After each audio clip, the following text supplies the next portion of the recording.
જ્યારે આણંદ રેલવે સ્ટેશનની મુલાકાત લીધી, શું કહેશો?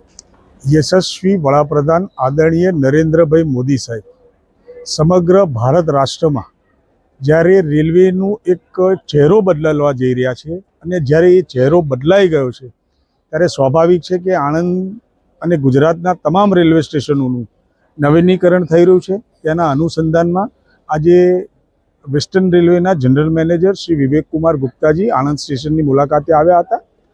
અહીંયાના આણંદ રેલવે સ્ટેશનને જે નવીનીકરણ કરવાનો જે અમારા સાંસદશ્રીની ઘણા સમયથી માગણી છે તેના ઉપર ઘણું ઝડપથી આગળ કામ વધી રહ્યું છે।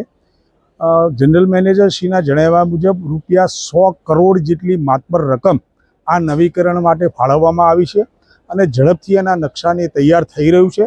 આણંદની હેરિટેજ લુક યથાવત રાખીને આ નવીન આખું રેલવે સ્ટેશન બનાવવામાં આવશે એવી પણ એમણે ખાતરી ઉચ્ચારી છે।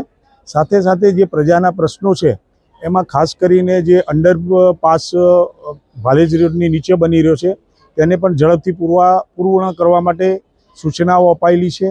સાથે તુલસી ગન્નારા પાસે અત્યારે જે વન વે છે અપ એન્ડ ડાઉન સાથે ચાલે છે એમાં 2 વે થાય એના માટે પણ માગણી કરેલી છે।